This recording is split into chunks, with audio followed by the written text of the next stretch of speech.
السلام علیکم کے ناولز پر آپ سب کو ویلکم۔ ایک خوبصورت ناول کے ساتھ حاضر ہیں جس کا نام ہے دنیا کے عجائب خانے میں۔ ناول کی رائٹر ہیں انیزہ سعید۔ چلیں ناول کی جانب بڑھتے ہیں۔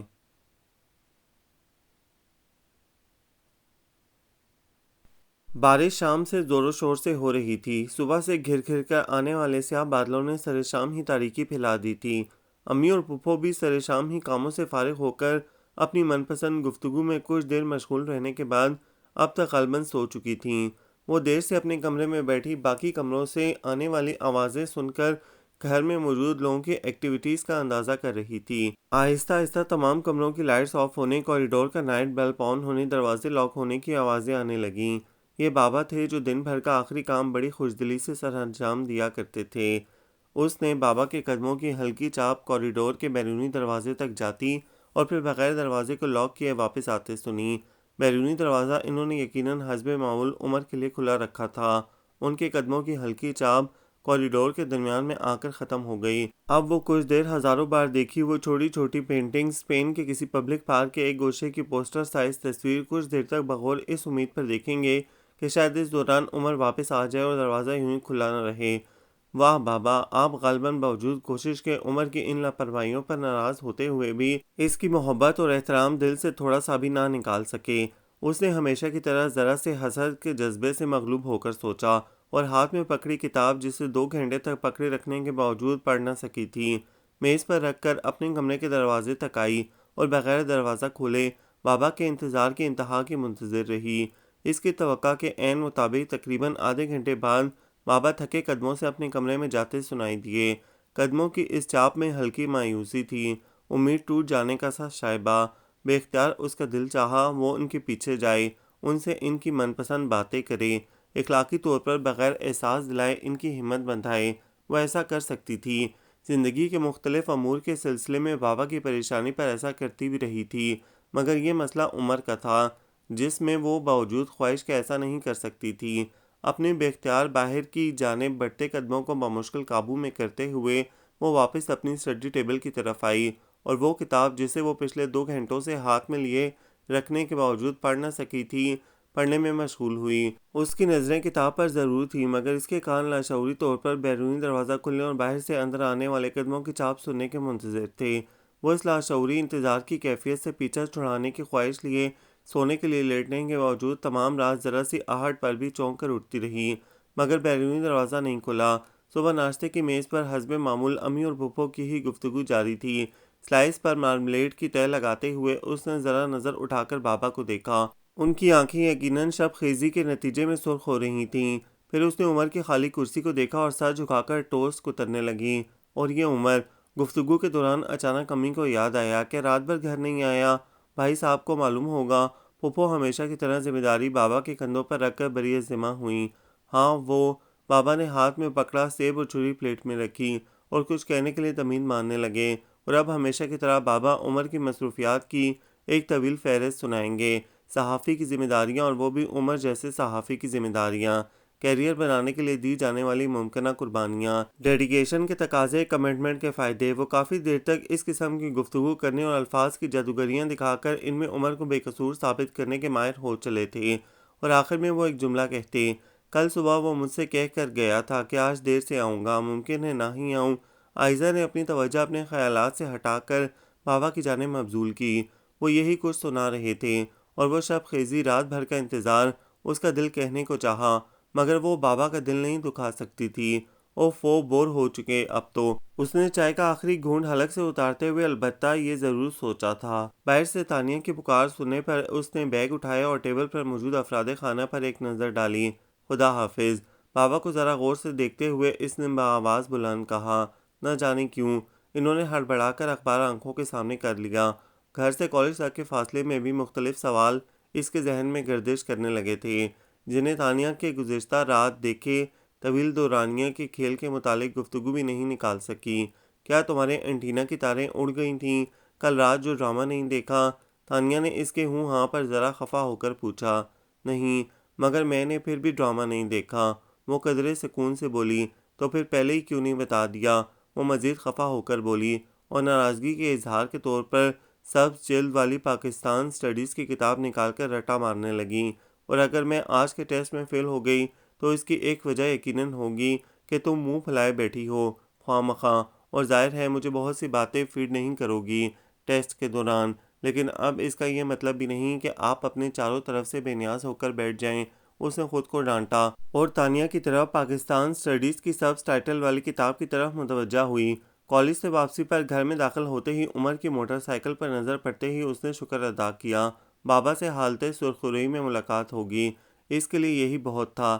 سارے دن کی کوفت اور پریشانی پل کے پل ہوا ہو گئی۔ کوریڈور میں داخل ہوتے ہوئے اس کی نظر عمر کے کمرے کے ارد کھلے دروازے پر پڑی۔ وہ حسب توقع پاکٹ سائز کیسٹ پلیئر سامنے رکھے خشوع و خضوع سے اس میں سے برآمد ہوتی آواز کی طرف متوجہ تھا۔ اس کے ساتھ کمرے میں اعجاز اور سائرہ بھی موجود تھے۔ وہ ایک لمحے کے لیے اندر جانے کا ذہن میں آیا خیال ملتوی کر کے آگے بڑھائی۔ اندر جس قسم کی ممکنہ گفتگو ہو رہی ہوتی وہ اس کی متمحل ہرگز نہیں ہو سکتی تھی، ایسی گفتگو جس کا نقطہ آغاز سیاست ہوا کرتا تھا، اور جو اس نقطہ آغاز سے ہوتی ہوئی کلچر، مذہب، روایات، عالمی دنیا، super powers, Asian blog, European blog, بھوک، ننگ، افلاس، فلاں کے کرتوت، ڈھمکاں کے کرتوت سے ہوتی ہوئی اس نقطے پر آ کر ختم ہوتی تھی کہ دنیا کا بیڑا غرق ہو چکا ہے، اور یہ کہ اب یہ رہنے کی جگہ ہرگز نہیں رہی۔ یہ خوفناک گفتگو جو عمر اور اس کے دوست بڑی آسانی اور روانی سے کیا کرتے تھے اس کے حلق سے اتر نہیں پاتی تھی۔ وہ بڑی بڑی باتیں جو ارسطو، افلاطون، میکاولی، روسو، آدم اسمتھ، کارل مارکس، لینن اور ایسے ہی ہزاروں افراد کے مقولوں اور نظریات سے بھری پڑی ہوتی تھی، اسے ہضم ہو ہی نہیں سکتی تھی۔ وہ ان کے درمیان خود کو بے جگہ اور بے آرام محسوس کرتی تھی۔ دنیا کی وہ بھیانک شکل جو وہ لوگ پیش کرتے تھے اسے اس سے خوف محسوس ہوتا تھا۔ کیا ہم اچھی باتیں نہیں کر سکتے؟ خوبصورت لوگوں اور جگہوں کی، بے لوث رویوں اور محبتوں کی باتیں، رنگوں، خوشبوؤں اور پھولوں کی باتیں، خدا کی عطا کردہ نعمتوں کی باتیں، وہ ایک بار اس نے کہنا چاہا۔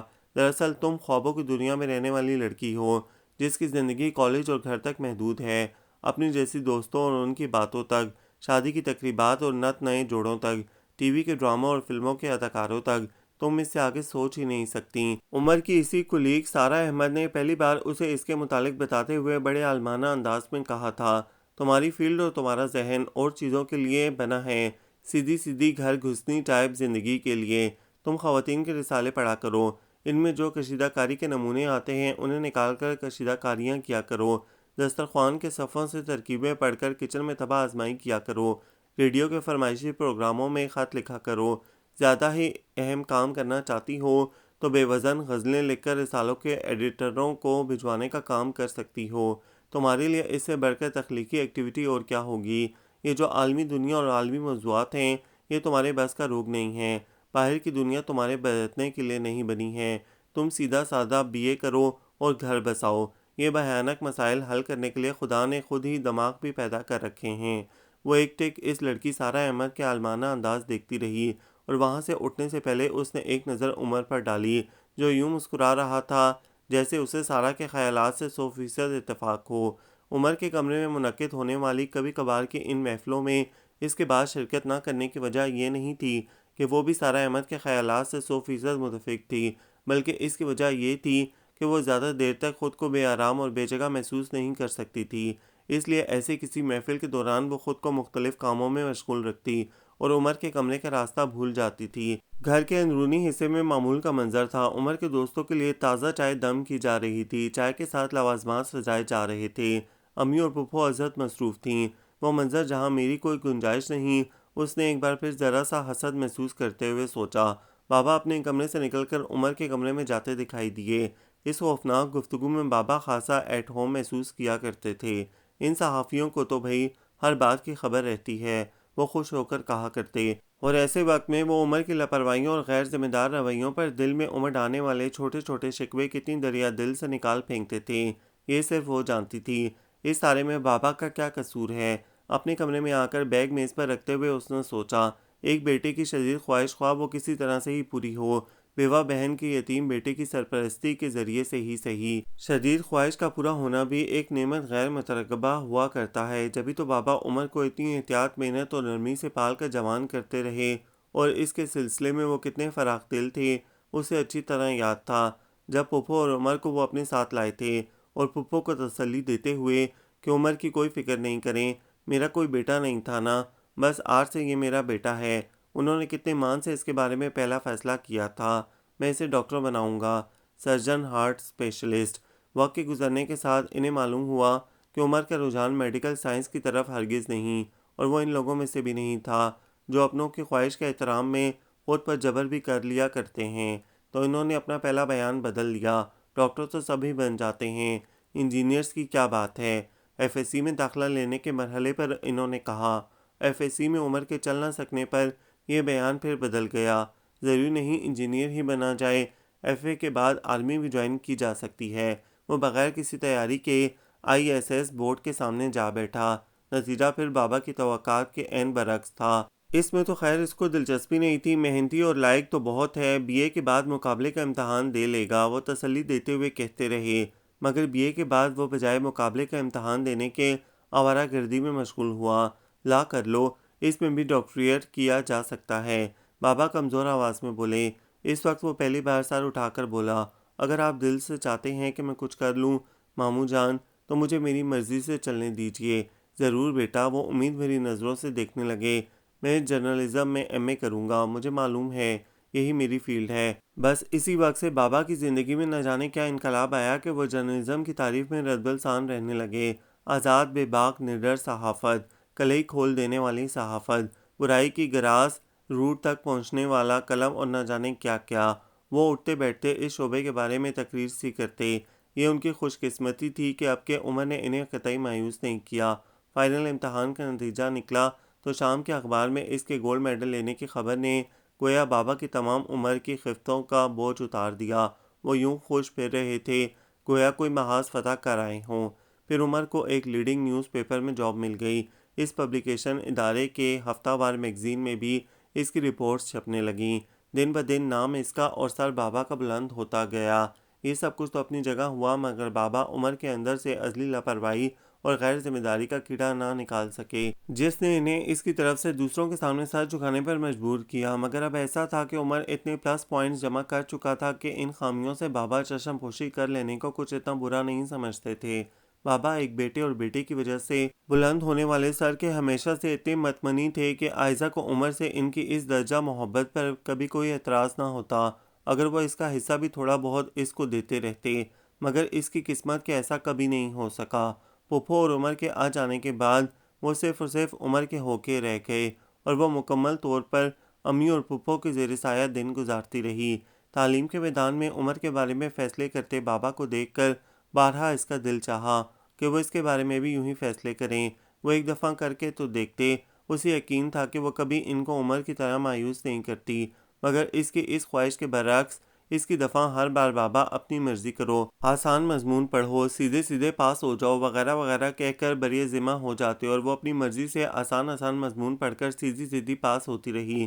بعض اوقات اس سے حیرت ہوتی کہ امی کے دل میں بھی کبھی یہ خیال کیوں نہیں آتا تھا کہ بابا اپنی اولاد کو چھوڑ کر دوسروں کی اولاد پر اتنی توجہ کیوں دے رہے ہیں، مگر امی کا اپنا فقیرانہ مزاج تھا، راضی برضا، خوش باش، قناعت پسندانہ۔ ویسے بھی وہ بابا کے خیالات کے مطابق بیٹیوں کی سیدھے سیدھے آسان زندگی گزارنے کی قائل تھیں، تو انہوں نے پھپھو کے ساتھ مل کر اسے وہ بنا ڈالا جو ایک بار سارہ احمد نے بیان کیا تھا۔ ایک پھپھو تھی جو یہاں آنے کے بعد بابا کے عمر کے بارے میں یہ کہنے پر یہ تو میرا بیٹا ہے، یوں اسے بری ذمہ ہوئی تھیں جیسے واقعی وہ اس کی ماں نہیں تھیں۔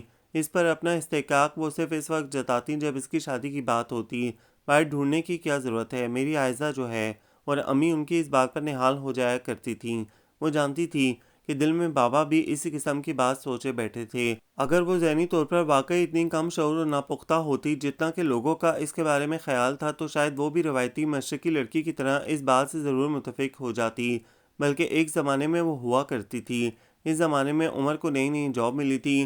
وہ خوش تھی کہ عمر کے ذریعے سے ٹی وی فلم کے اداکاروں اور وی آئی پی شخصیات کے بارے میں چٹپٹی خبریں سننے کو ملا کریں گی۔ نئی تصویروں کا مکمل انتخاب اس کے پاس ہوگا اور وہ اپنی سہیلیوں کو فرسٹ ہینڈ نیوز سنا کر مروب کر سکے گی، اور کزن مینیا میں مبتلا سہیلیاں اس کی قسمت پر رشک کیا کریں گی۔ مگر اس کا یہ تصور بہت جلد ایک چھناکے سے ٹوٹ گیا۔ عمر کو ٹی وی بقول اس کے ایڈٹ باکس اور پاکستان کے ٹینسل ٹاؤن کے گلیمر ورلڈ میں کوئی دلچسپی نہیں تھی۔ اس کا میدان سیاست تھا، اور اس کی پہچان بھی سیاسی تجزیہ نگار کے طور پر ہی ہوئی تھی۔ شروع میں جب وہ کلچرل راؤنڈ اپ لکھا کرتا تھا، ان دنوں وہ بڑے اشتیاق سے کیا عارفہ صدیقی نے شادی کرنی یا نیلی واقعی فلاں کی بیٹی ہے قسم کے سوال پوچھا کرتی تھی اور وہ جلا کر سر جھٹک دیتا۔ آہ پور ایشین گرل سلی گیز، اف بیوقوف لڑکی، کلچر صرف ایڈٹ باکس اور فلم ورلڈ ہی تو نہیں ہے، کلچر تو بہت وسیع چیز ہے۔ آرکیٹیکچر، ادب، آرٹ، یہ ہمارے لوگ، یہ ہمارا ارد گرد یہ ماحول، عادات، یہ سب کلچر ہے۔ تم اس مجموعے پر مجھ سے بات کر سکتی ہو، اپنی نیلیاں پیلیاں اپنے پاس رکھا کرو۔ وہ اس کی بات سن کر شرمندہ سی ہو کر گردن جھکا لیتی، اور سچ بھی یہی تھا۔ وہ شروع سے ہی اس کی شخصیت علم، گفتگو اور اعتماد سے مروب سی ہی رہی تھی۔ وہ بڑی بڑی کتابیں پڑھتا اور اعلیٰ پائے کا علم جھاڑا کرتا تھا۔ ایک اس پر ہی کیا موقوف، جب سے وہ اپنی سیاسی تجزیات کی بنا پر دانشور اور نہ جانے کیا کیا کے طور پر مشہور ہوا تھا، گھر کے گھر نے اس سے مروب رہنا شروع کر دیا تھا۔ یہ کیا آپ 5 بجے، 7 بجے، 9 بجے باقاعدگی سے ٹی وی کے سامنے بیٹھے کنٹرول میڈیا سے نکلتی بے جان آوازیں بطور خبر سنتے رہتے ہیں؟ وہ بابا سے کہتا تھا، ایسے وقت ضائع کرنے سے بہتر ہے کہ آپ کوئی فائدہ مند کام کر لیا کریں۔ ان اوقات میں اصل اور کھری خبریں میں آپ کو اپنی اور آپ کی ملاقات میں سنا دیا کروں گا۔ مگر بیٹا یہ بابا توجیہ پیش کرنے کی صحیح کرتے، اگر مگر کیا آپ نہیں جانتے کہ یہ جو کاغذات کے پلندے ٹی وی کے نیوز ریڈر آپ کے سامنے پڑھتے ہیں، ان میں سے ایک پر بھی خود ان کا اپنا یقین نہیں ہوتا۔ یہ باہمی دلچسپی کے موضوعات پر گفتگو، یہ خوشگوار ماحول کی باتیں، یہ پارلیمنٹ نیوز کی خوبصورتیاں، یہ سب بکواس ہیں۔ کڑوے کسیلے آئٹم کو شوگر کوٹڈ بنا لینا ان لوگوں کی بائیں ہاتھ کا کھیل ہے۔ مخصوص ٹائم پر جو نیوز ان کو ملتی ہیں وہ پہلے ہی سے ایڈٹ شدہ ہوتی ہیں۔ نیوز ایڈیٹر تو مفت میں بدنامی اور پریشر کے مارے خوار ہوا کرتا ہے، اور اکثر جان سے بھی جاتا ہے۔ آپ کبھی باہر نکل کر دیکھیں ماموں جان، دنیا میں کیا آگ لگی ہوئی ہے۔ آپ اس وزیر مشیر نامے کو خبریں سمجھ کر خوش ہو جاتے ہیں۔ بابا بیچارے تمام عمر ایک سرکاری ادبی ادارے میں ملازمت کرنے کے باوجود اس ماڈرن بلکہ پوسٹ ماڈرن ورلڈ کے بالفریب سمجھنے سے قاصر رہے تھے۔ ان کے اندر ٹھہراؤ، متانت اور کم امیزی کا جو مادہ بچپن سے موجود تھا، اس نے انہیں ہمیشہ ہی اس بالفریب اور دنیاوی پیچیدگیوں سے دور رکھا ہوا تھا۔ اب بھی وہ ایک معصوم، بھولے اور بے ضرر انسان تھے۔ عمر کی باتیں سن کر وہ کچھ لمحے کے لیے بے یقینی سے اسے دیکھتے اور پھر سر ہلاتے۔ ظاہر ہے یار، تم دنیا میں زیادہ رہتے ہو، تم اسے بہتر جانتے ہوگے۔ یوں گھر والوں نے کبھی کم ہی اس سے اختلاف کیا تھا۔ وہ ملکی اور بین الاقوامی سیاسی صورتحال پر جو دانشورانہ خیالات جھاڑا کرتا تھا، انہیں سن کر امی اور پھپھو ہول کر رہ جاتی۔ پھر ملک کی آزادی کیا ہوئی بیٹا، ہم تو غلام ہوئے نا، امی رکت امیز لہجے میں کہتی۔ تو اور کیا، ہم کہاں آزاد ہیں، ہم غلام ہی تو ہیں، امریکہ بہادر کے، IMF کے، ورلڈ بینک کے، خود کو امداد دینے والے کنسیڈریشن کے۔ ہماری غربت، ہمارے مسائل، ہماری ترقی کی رفتار، ان سب سے کسی کو سروکار نہیں۔ ہماری کوئی پالیسی اپنی نہیں، نہ اپنے مسائل کو دیکھ کر بنائی جاتی ہے۔ ہر بات ان سب کے مفادات سے مشروط، سر اٹھا کر چلنے والی قوم تو محض ایک کھوکھلا نعرہ ہے۔ جمہوریت اور شخصی آزادی سب بکواس ہے۔ ہمارے تو حکمران بھی ہمارے اپنے نہیں ہوتے۔ جو اپنی کرسی کے لیے ان کے اشارہ ابرو پر ناچے، وہ ہمارے کیسے ہو سکتے ہیں؟ وہ تلخی سے کہتا۔ مگر ایک بزرگ نے کہا ہے کہ ایک وقت وہ بھی آئے گا جب UNO کوئی بھی کام کرنے سے پہلے پاکستان سے مشورہ کرے گا۔ وہ اپنی محدود سی معلومات اس کے گوش گزار کرتی۔ UNO، وہ مزید تلخی سے کہتا، اس وقت UNO کا اپنا وجود رہ جائے گا تب کی بات ہے نا، اور یہ ہمارے لوگ بیچارے اب تک پیروں، فقیروں، صوفیوں اور ولیوں کے بیانات پر تکیہ کیے بیٹھے ہیں۔ خدا جانے انہیں شعور کب آئے گا۔ ہاں، اس کے لیے کوئی بات نہیں ہوتی، وہ سوچتی، کوئی ایسی بات نہیں جس کا جواب اس کے پاس نہ ہو۔ اس نے فیصلہ کیا اور مزید مروب ہو گئی۔ اس کو خواہ مخواہ ہی اس کی شخصیت بلند سی لگنے لگی۔ اول تو وہ تھی ہی میڈیوکر سی اسٹوڈنٹ، بہت کوشش بھی کر لیتی تو اس کے پائے تک نہیں پہنچ سکتی، یہ اس نے اپنے تئیں طے کر لیا تھا۔ کبھی جوش میں آ کر اس کے کمرے میں وہ موٹی موٹی کتابیں پڑھنے کی کوشش بھی کرتی تو نتیجے میں سوائے سر کے درد کے اس کے ہاتھ کچھ نہیں آتا تھا۔ تم اپنے معاشرتی رومانوی ناول پڑھا کرو، سادہ سے کام کیا کرو، بیکار میں دماغ مت الجھایا کرو۔ ایسے میں وہ اسے نہ جانے کیوں کہتا، مگر خود اسے محسوس ہوتا جیسے وہ اس کا تمسخر اڑاتا ہو۔ BA کے بعد جب اس نے MA سوشیالوجی میں داخلہ لینے کا ارادہ ظاہر کیا تو وہ دیر تک ہنستا رہا۔ کالج میں تو تم سوشیالوجی رو پیٹ کر پاس کرتی تھیں، اب کیا ہوا؟ اسے خود بھی معلوم نہیں تھا کہ اب کیا ہوا تھا۔ مگر اس کے پہلے خواب اور سوچ اچانک بدل گئی تھی۔ سیدھے سیدھے BA کرنے اور گھرداری سیکھنے کے خواب وہ کچھ کر کے دکھانا چاہنے لگی تھی۔ ویسے اگر تم سیریس ہو تو کوئی حرج نہیں، یہ ایک اچھا فیصلہ ہی ثابت ہو سکتا ہے۔ مذاق اڑانے کے ساتھ ساتھ اس کا اس معاملے میں سب سے زیادہ ساتھ بھی اسی نے دیا تھا۔ یونیورسٹی کی دنیا ایک نئی دنیا تھی، سیکھنے والوں کو بہت کچھ سکھا دینے والی دنیا، تجربات کی بھٹی سے گزار دینے والا ماحول۔ اسے افسوس ہوا، اب تک وہ کہانیوں میں پڑھی دنیا کو ہی اصل سمجھتی آئی تھی، اب ہر روز اسے خود بخود ایک نیا سبق سیکھنے کو مل رہا تھا۔ مگر یہاں بھی اتفاق سے عمر ہی اس کی ذات کے تعارف کا حوالہ بنا۔ یہاں آ کر اسے معلوم ہوا کہ دانشور قسم کی جو شخصیات یہاں اکثر گھومتی پھرتی دکھائی دی تھیں، ان میں وہ عزت مقبول تھا۔ وہ اسے اور بھی آئیڈیالائز کرنے پر مجبور ہو گئی۔ نئے تجربات کی روشنی میں آ کر اسے عمر کی رپورٹس اور اس کے آرٹیکل سمجھ میں آنے لگے تھے۔ Most inform of the uniform وہ اپنے حلقے میں اسی نام سے جانا جاتا تھا۔ لوگوں کا کہنا تھا کہ وہ اپنے کام پر بے حد محنت کرتا تھا اور جس پر اس کا قلم پڑ جائے اس کی شخصیت کے ادھڑے بقیے کوئی دوسرا نہیں سیکھ سکتا تھا۔ بابا کی طرح اس کا سر بھی عمر کے حوالے سے بلند ہونے لگا۔ وہ عمر کو یوں ہی آئیڈیالائز کرتی جاتی اگر وہ دو واقعات اوپر تلے ظہور پذیر نہ ہوتے۔ وہ امی کو پہلے ہارٹ اٹیک سے نمٹ کر ذرا بہتری کی طرف آتے ہوئے 5واں دن تھا جب اس نے سوپ کا پیالہ اٹھائے ان کے کمرے کی طرف آتے ہوئے ان کو پھپھو سے اپنے بارے میں گفتگو کرتے ہوئے سنا۔ اپنے تئیں وہ کافی حد تک میچور ہو چکی تھی، مگر اپنے دل کی خبر اس کو اسی روز ہوئی تھی۔ ایک مستقبل، اس کا اور عمر کا مستقبل، جو امی کے بقول ان دونوں کو اکٹھے گزارنا چاہیے تھا۔ یقیناً وہ اسی خواہش کا اظہار کر رہی تھیں اور پھپھو ان کی بھرپور تائید کر رہی تھیں۔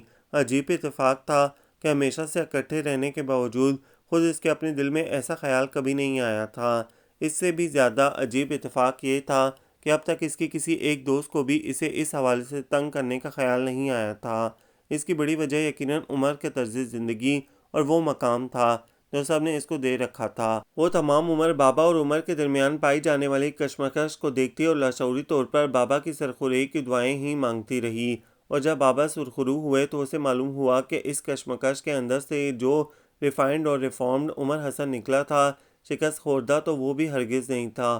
وہ اس کی شخصیت، الفاظ، شہرت اور اعتماد کے نتیجے گویا دب سی گئی۔ ایسے میں کسی لطیف احساس کا جاگنا بعید از قیاس سی بات تھی، مگر امی اور پھپھو کے درمیان ہونے والی گفتگو نے یک ایک نہیں کئی لطیف احساسات اس کے اندر جگا دیے۔ وہ دل جو اتنے عرصے سے مغفل پڑا تھا اچانک روشنی سے بھرسا گیا تھا۔ دل پر پڑنے والی پہلی دستک اور اندر داخل ہونے والا پہلا احساس بڑے اہم ہوتے ہیں۔ انسان چاہے بھی تو بھلا ہی نہیں بھولتا۔ کون شخص پہلے داخل ہو سکا تھا، وہ بھی کئی دن تک اس احساس کی ہوا میں جھلکورے کھاتی رہی۔ ایک ان سوچا احساس جو لمحہ بھر میں من چاہا بن گیا تھا، وہ غالباً زیادہ دن تک اس احساس سے سرشار رہ سکتی تھی اگر اتفاقاً عمر اور اس کی سب سے قریبی کولیگ سارہ احمد کے درمیان ہونے والی گفتگو نہ سن لیتی۔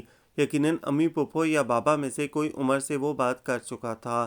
جب بھی تو مشورے لینے والی کسی ٹون میں سارہ سے کچھ کہہ رہا تھا، وہ عمر سے اس کے تازہ ترین article where the hell we are standing پر ڈسکس کرنے کے خیال سے اس کے کمرے کی طرف آئی تھی، مگر سارہ احمد کی تیز آواز نے اسے بابا کے کمرے کے دروازے پر روک دیا۔ میرا مشاہدہ ہے کہ اکثر بڑے لوگوں کی ذاتی زندگیاں ناکام ہی گزرتی ہیں، وہ کہہ رہی تھی۔ میں نے بہت کم سنا ہے کہ تم جیسے جینیس لوگوں کی شادیاں، اور خصوصاً وہ بھی ارینج میرج میں، انڈرسٹینڈنگ نام کی بھی کوئی چیز ہوا کرتی ہے۔ اب تم خود کو دیکھو۔ اس نے قدرے توقف کیا تو وہ رائزہ سک قسم کا اظہار افسوس۔ You poor guy world always remain at the losing end. یہ زمانہ تو دیکھو اور اپنے بڑوں کی سوچ دیکھو۔ یہ زمانہ ہے میاں بیوی کے مل کر فائنینشیل افیئرز نپٹانے کا، مگر عائزہ وہ لڑکی تمہارا اس معاملے میں کبھی ساتھ نہیں دے سکتی۔ باہر کی دنیا سے یکسر نہ بل 18ویں صدی کی لڑکی کی زندگی گزارنے والی لڑکی، جو تمہارے لیے صرف اتنا کر سکتی ہے کہ دنیا کے شور شرابے سے نمٹ کر جب تم گھر لوٹو تو مزیدار کھانا بمائے گرما گرم چپاتیوں کے تمہارا منتظر ہو۔ مگر کیا زندگی صرف مزیدار کھانے اور گرما گرم چپاتیوں کا نام ہے؟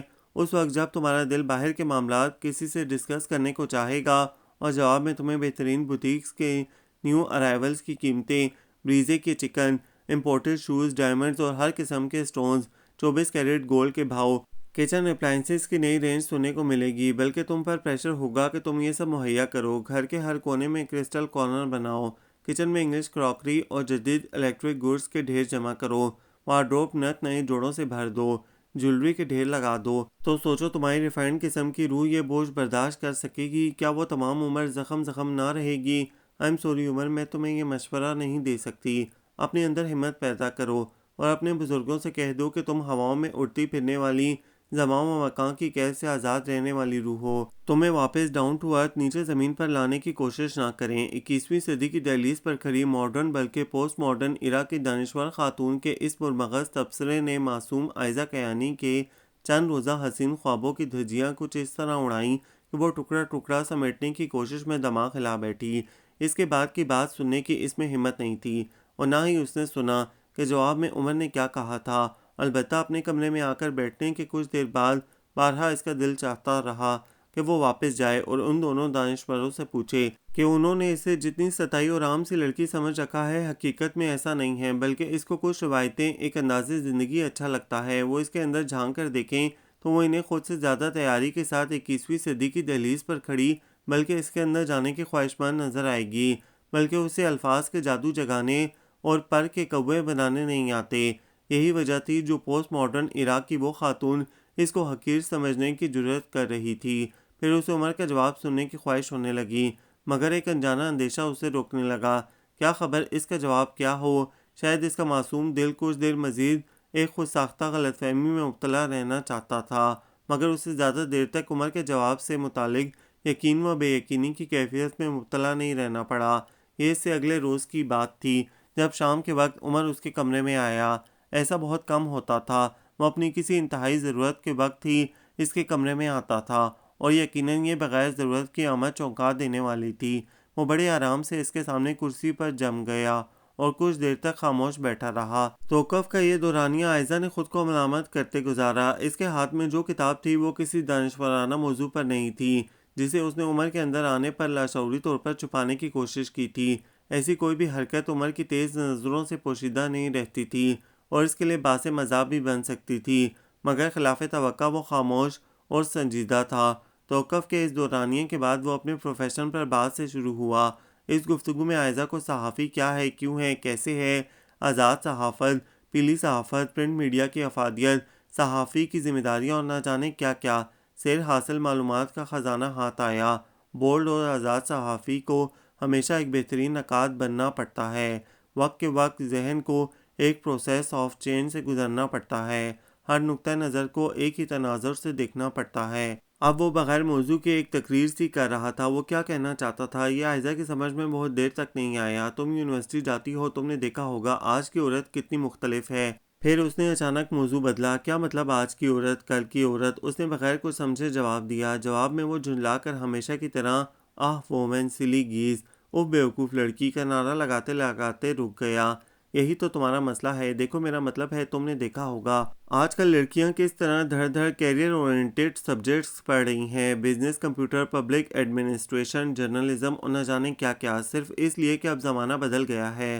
اب لوگ زیادہ سے زیادہ باعلم رہنے کی خواہش کرتے ہیں۔ پھر کل والے واقعے کا اثر اس کے دل پر اچھا خاصا موجود تھا۔ وہ کسی بھی ایسی ہی نئی بات کے لیے تیار ہوتے ہوئے بولی، پھر یہ کہ تم کس دنیا میں رہتی ہو۔ میں سمجھ نہیں پایا کہ یہ کچھ کرنے کا، سیکھنے اور سمجھنے کا دور ہے، لباس کی شکلوں سے بے نیاز اور الجھے والوں پر شرمندہ نہ ہونے کا دور، بالیوں، چوڑیوں، جھمکوں کے ساتھ ساتھ کمپیوٹر ڈسکس ہینڈل کرنے کا دور، مگر میری سمجھ میں نہیں آتا کہ تم ہر ایسی چیز اور بات سے بے نیاز کیوں ہو۔ میری اپنی سمجھ میں کبھی نہیں آیا، اس نے سنجیدگی سے جواب دیا۔ اس نے ایک نظر اٹھا کر اس سے دیکھا اور پھر نظریں سامنے دیوار پر ٹنگے جاپانی کیلنڈر پر جما لیں۔ کچھ دیر جاپانی گیشیا گرل کے خوبصورت پوز اور دسمبر کی آخری تاریخوں کو گھورنے کے بعد وہ رک رک کر بولنا شروع ہوا۔ ایک بات مجھ سے امی اور ماموں جان نے کی تھی، غالباً تم سے بھی کی ہوگی۔ کون سی بات؟ پہلے اس نے انجان بننا چاہا، مگر اس کا فائدہ نہیں تھا۔ ہاں، وہ بھی سیدھی ہو کر بیٹھ گئی۔ تمہارا کیا خیال ہے؟ امی کا خیال ہے کہ میرا مطلب ہے ان کی بیماری۔ اس نے بے اختیار یہ الفاظ کہنا چاہے، مگر میں یہ ایسا نہیں چاہوں گا۔ اس صاف جواب پر اس کی رہی سہی ہمت ہی ٹوٹ گئی۔ میں نے کہا نا کہ میں آج کے دور کا آدمی ہوں، اور اس سلسلے میں چاہتا ہوں کہ تم خود سے فیصلہ کرو کہ کیا واقعی تم ایسا چاہتی ہو۔ کیا مطلب؟ اس نے سر اٹھایا۔ مطلب یہ کہ مجھے معلوم ہے اگر تم وہاں بھی کہہ دو گی تو فی الحال یہ تمہارا اپنا فیصلہ نہیں ہوگا۔ مومانی جان کی بیماری سے گھبرا کر امی کی جذباتی اپیلز پر درمند دل کے ساتھ حامی بھر لی تو کیا ہوا؟ میں ایسے کسی فیصلے کو تمہارے اپنے دل کا فیصلہ نہیں مان سکتا۔ اپنا فیصلہ وہی ہوتا ہے جسے اپنی روح اور دماغ صادر کرے۔ فی الحال یہ تمہارا اپنا فیصلہ نہیں ہے، یہ تمہارے ایموشنز اور امپلسز کے بجائے دوسروں کے جذبات کا احترام محض ہے۔ میں نے ایسا کبھی نہیں سوچا، اس نے کچھ نہ سمجھتے ہوئے بھی کہا۔ ہاں فی الحال تم نے ایسا نہیں سوچا، مگر اس فیصلے پر عمل درآمد ہونے کے بعد تم ایسا سوچ سکتی ہو، اور میں ایسا نہیں چاہتا۔ میں فیصلے کا پورا اختیار تمہیں سونپ کر تمہارے دل کا فیصلہ ہونے تک انتظار کرنا چاہتا ہوں، مگر ایسا جذباتی اور امپلسو فیصلہ مجھے قبول نہیں۔ بزرگوں کی خواہشات پر قربان ہونے کا دور اب نہیں رہا، اب اپنے دل کے فیصلے لاگو کرنے کا دور ہے۔ ایسا بھی نہیں تھا کہ اس نے اپنی جانب سے اسے انکار کی سناونی سنائی تھی، گو اقرار کی بھی نہیں سنائی تھی، مگر اس ساری بے سروپا گفتگو میں سے جو نتیجہ عائزہ نے اخذ کیا تھا وہ اس کے لیے بڑا دل شکن تھا۔ وہ خود انکار سے بچنے کے لیے ذمہ داری اس پر دھرنے کی خواہش میں یہ 1 to 1 گفتگو کرنے آیا تھا۔ اسے محسوس ہوا جیسے وہ بالواسطہ طور پر اسے ریجیکٹ کرنے آیا تھا۔ اس ایک نئے احساس نے سارہ احمد کی لگائی آگ پر گویا مزید تیل چھڑک دیا، اور لاشعوری طور پر وہ اس شخص عمر حسن سے اسی وقت دستبردار ہو گئی۔ بعض واقعات اتنے اچانک رونما ہوتے ہیں کہ انسان ان کا تسلسل جوڑنے کی کوشش کرتا ہی رہ جاتا ہے۔ عائزہ کیانی کے ساتھ بھی ایسا ہی ہوا تھا۔ وہ ایک سیدھی اور ہموار زندگی گزارے جا رہی تھی، درمیان میں جو اس کی توقعات میں انقلاب آ گیا تھا اس نے اس کی زندگی کا سسٹم ہی بدل دیا۔ عمر نے اس کے کندھے پر رکھ کر جو بندوق چلانا چاہی تھی وہ اسے اتار پھینکنے کی خواہش میں امی کو مایوس نہیں کرنا چاہتی تھی، بلکہ انہیں سمجھانا چاہتی تھی کہ بعض اوقات ایسا ہوتا ہے کہ جو ہم چاہتے ہیں وہ ناممکن بن جایا کرتا ہے۔ مگر امی اس کی خاموشی کے بعد کی تقریر سننے سے پہلے ہی اچانک زندگی کا ساتھ چھوڑ گئیں۔ اس جان کا ثانیہ سے نپٹنے میں بہت وقت لگا، اور وہ ذرا پرسکون ہو کر پھپھو کو شریک راز بنانا چاہ ہی رہی تھی کہ وہ بھی کچھ سنے بغیر چل دیں۔ اس کی خود سمجھ میں نہیں آتا تھا کہ زندگی میں اتنا تلاطم کیوں اور کیسے آیا تھا، گھر کا شیرازہ کیسے بکھرا تھا، خود کو کسی اپنے کے لیے باعث صدمہ بنانے سے بچنے کی جو آرزو اس نے کی تھی وہ کیوں پوری نہیں ہوئی تھی۔ مگر حقیقت یہ تھی کہ طوفان آ چکے تھے، اور اب سطح زندگی پر ویسی روانی واپس لانا کسی کے بس کا روگ نہیں تھا۔ بابا ان دونوں حادثات عمر اور خود اس کی نئی روش پر بالکل ڈھہ سے گئے تھے۔ قبل از وقت ریٹائرمنٹ نے بھی ان پر بڑا اثر چھوڑا تھا، اور وہ بزرگوں کی خواہشات پر قربان ہو جانے سے آگے نکل آنے والے دور کا انسان وقتی صدموں سے مضطرب ہونے کے بعد زندگی کی گہما گہمی میں اسی طرح سے مصروف ہو چکا تھا۔ اس کے حلقہ احباب اور طرز فکر میں کوئی فرق نہیں آیا تھا، اسے نرم و نازک احساسات سے کوئی دلچسپی نہیں۔ مشرقی روایتی لڑکی کا تصور اس کی نظر میں فرسودہ ہے، وہ باعلم باعمل اور زندگی کی تگدو میں مصروف عورت کا مداح ہے، ماڈرن سماجی کارکن عورت، کمپیوٹر کیز دباتی عورت، ایمرجنسی وارڈز کے چکر کاٹتی عورت، بڑے بڑے سیمینارز میں مقالے پڑھتی عورت، نیوکلیئر نان پروفیشنلزم، ٹرائی انڈو پاک ریلیشنز، پاکستان کا Islamic bomb, South Asian states کے باہمی تعلقات وغیرہ وغیرہ۔ وہ ذہن کا شدائی ہے، شکل و صورت اور ناز و انداز کا نہیں۔ انہی دنوں سارہ احمد نے اسے بے نیازی سے بتایا تھا۔ خیر شکل و صورت اور ناز و انداز کی کسی خاص دولت سے تو وہ بھی آ رہی تھی، مگر ذہن اس کے پاس بھی ایک عدد تھا۔ اب تک جو زندگی اس نے گزاری تھی اس میں اسے کسی خاص تگدو، کسی خاص تردد کی ضرورت ہی نہیں پڑی تھی، لیکن اب اگر ایسا ہے تو پھر ٹھیک ہے والا معاملہ تھا۔ عمر کی اس تقریر نے اس کو ایموشنل اور امپلسو فیصلے سے بچنے کے مشورے نے اس کے ذہن کو بھی یو ٹرن لینے پر مجبور کر دیا تھا۔ وہ خود کو اس کے معیار سے بھی بلند ثابت کر کے اسے نیچا دکھانے کی خواہش دل میں پال چکی تھی، ایک ایسا وقت لانے کا عزم کر چکی تھی جہاں وہ اس سے سوال کر سکے، ایموشنل اور امپلسو فیصلے کیا ہوتے ہیں۔ ایم اے کا رزلٹ آنے کے بعد اس نے انتہائی دوڑ دھوپ کر کے ایک کم بزنس کرتی ایڈورٹائزنگ ایجنسی میں نوکری حاصل کی تھی، ایک ایسا کام جو کبھی بھی اس کی زندگی کے پلان میں شامل نہیں رہا تھا۔ ٹھیک ہے، اسے کرنے دیں، اچھا تجربہ رہے گا، اچھا خیال ہے۔ بابا کے اعتراض پر عمر نے نہ جانے کیوں اس کا ساتھ دیا تھا، مگر اس کا لہجہ اسے تمسخرانہ لگا تھا۔ نہ جانے کیوں وہ دوسروں کے کسی کام کی تعریف بھی ایسے کرتا تھا جیسے سفید فام قومیں سیاہ فام قوموں کے کلچر کی کیا کرتی ہیں۔ وہ اس غرور کو توڑنے اور اس سر کو جھکانے کا تہیہ کر چکی تھی۔ اس نے عمر کو اپنی زندگی کے پلان سے باہر نکال پھینکا تھا، اور اس فیصلے کو مزید توقیت اس ایک نئے شخص تیمور کمال نے پہنچائی تھی۔ تیمور کمال سے اس کی پہلی ملاقات نیو ٹرینڈز ایڈورٹائزنگ ایجنسی میں ہی ہوئی تھی۔ وہ کلائنٹ سروس میں تھی، اور تیمور کمال ڈیزائنر تھا۔ وہ ایجنسی کا امپلائی نہیں تھا، بلکہ بطور فری لانسر کام کیا کرتا تھا۔ پہلی بار وہ اسٹوڈنٹس کی اس کھیپ کے ساتھ آیا تھا جو ایجنسی کے لیے فری لانس کمپینز تیار کرتے تھے۔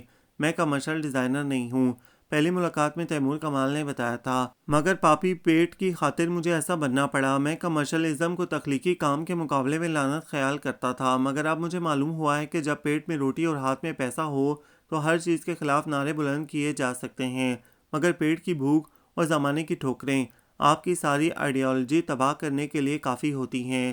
بلند اصول خیالات اقوال زریں اور اعلیٰ قسم کے فلسفیانہ نقطہ نظر کتابوں میں درج الفاظ کی حد تک ہی دلکش معلوم ہوتے ہیں، حقیقت سے ان کا کوئی واسطہ نہیں ہوتا۔ انسان کا نفس دراصل بے حد کمزور ہوتا ہے، الجھا ہوا انسان ہمیشہ نفس کا مارا ہوتا ہے۔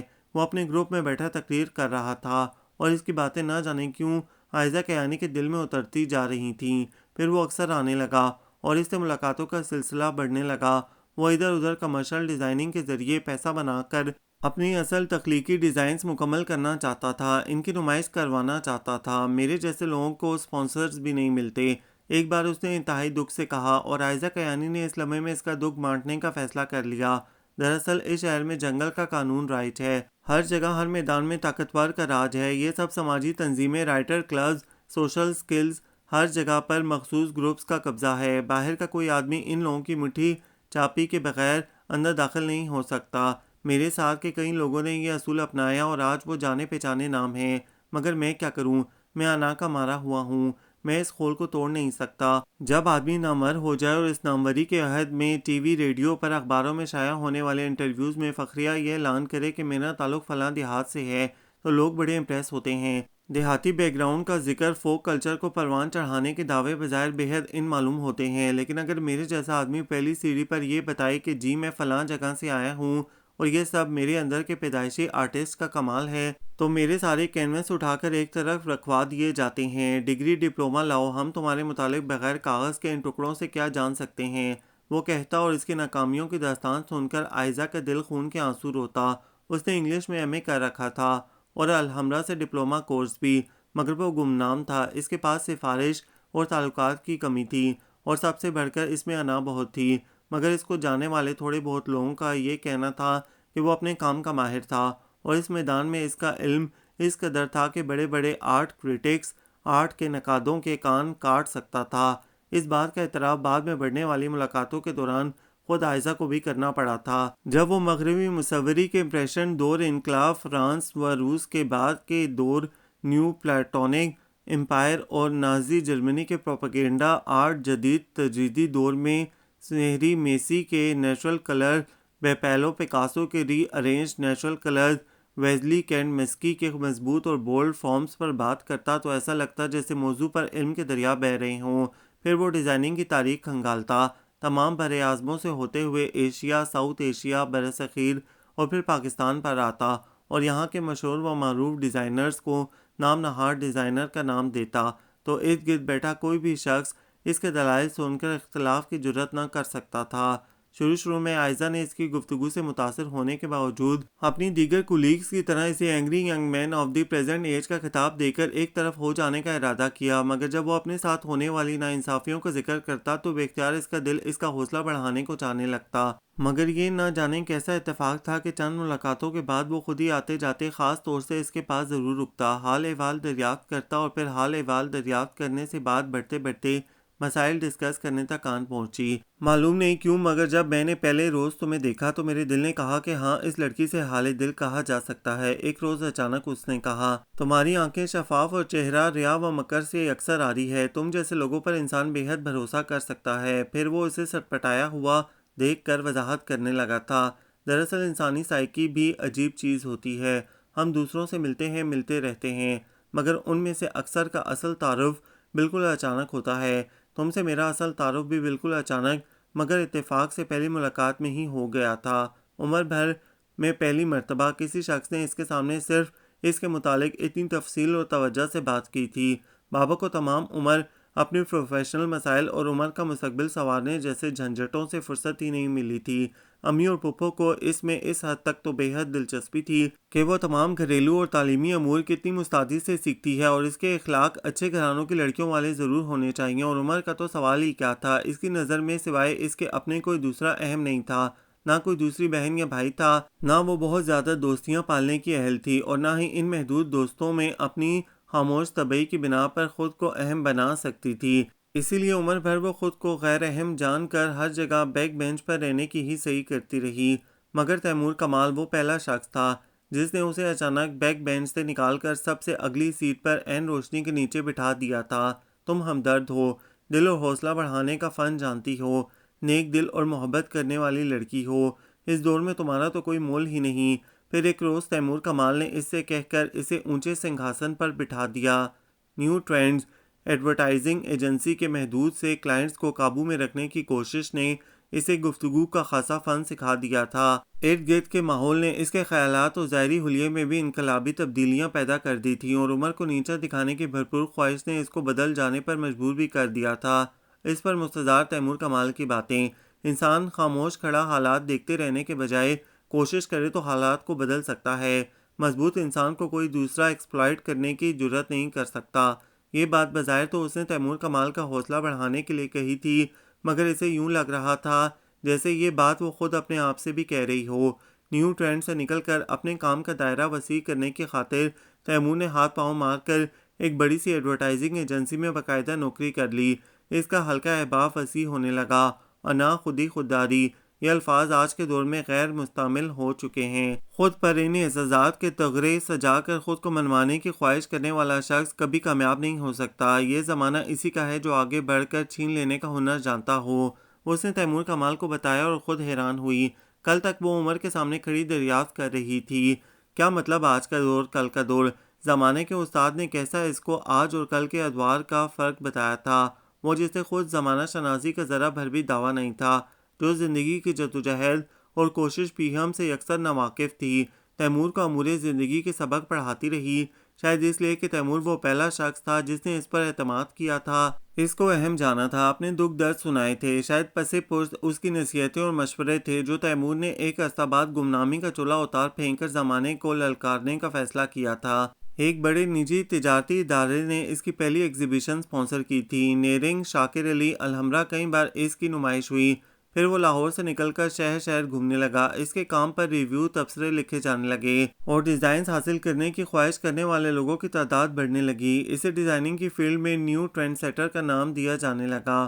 وہ یکایک گمنامی سے نکل کر شہرت کی بلندیوں پر پہنچا تھا، مگر ہر کامیابی کے بعد وہ اس کے پاس آنا نہیں بھولتا تھا۔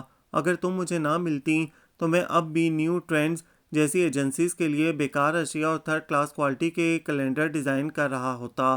اگر پہلی ملاقات ہی میں تم سے میرا تفصیلی تعارف نہ ہو جاتا تو میں تو بہت گھاٹے میں رہتا۔ تمہاری دلجوئی، تمہاری تسلی اور دلاسے نے مجھے زمانے سے لڑنے اور اپنا حق چھین لینے کا گر سکھایا ہے۔ عائزہ، تم سوچ بھی نہیں سکتی کہ تم میری کتنی بڑی کرم فرما ہو۔ میرا گھر جہاں فراغت و خوشحالی کبھی مہمان بن کر بھی نہیں آئی، اس پر تو نگری کے بڑھتے سایوں کا اصل محرک تم ہو۔ میں چاہوں بھی تو تمہاری نیکی کا بدلہ نہیں چکا سکتا۔ میں اپنے تمام علم اور ہنر کے باوجود تمہارے سامنے ایک ذرے کے سوا کچھ بھی نہیں۔ کاش تم دیکھ سکو عمر حسن کہ وقت کیسے بدل جاتا ہے۔ تیمور کی ایسی باتیں سن کر اس نے لاشعور میں عمر کو مخاطب کیا، تمہیں کبھی مجھے سمجھنے کا خیال ہی نہیں آیا تھا۔ تم نے میری قناعت پسندانہ زندگی کو دیکھ کر، میری شخصیت کا صرف ایک ہی رخ دیکھ کر فائنل فیصلہ کر لیا کہ میں دنیا میں کچھ کرنے کے قابل ہی نہیں ہوں۔ آج کی عورت کل کی عورت پر بڑی بڑی تقریریں کرنے والا شخص شاید یہ کبھی جان نہ پائے کہ عورت نہ بدلے تو صدیاں نہیں بدلتی، لیکن جب وہ بدل جانے کا فیصلہ کرے، دنیا کو للکارنے اور خود کو ثابت کرنے کا مصمم ارادہ کر لے، تو نہ صرف اس کے نظریے، رائے اور سوچ بدل جاتی ہے، بلکہ اس کا سارا رویہ، اس کے جسم و روح کے سارے مالیکیولز بدل جاتے ہیں۔ اور ایسے میں وہ تیمور کمال جیسے انا پسند angry young man of the age کو اپنے منہ سے خود کو ذرا کہنے پر مجبور کر سکتی ہے۔ اس نے فخر سے سوچا۔ اس ایک کامیابی نے اس کے حوصلے مزید بلند کر دیے، اور اس نے خود بھی نیو ٹرینڈ چھوڑ کر تیمور کی امپریشنز جوائن کر لی۔ ماحول، کام کی نوعیت، تنخواہ اور اسٹیٹس بڑھا تو وہ مزید بدل گئی۔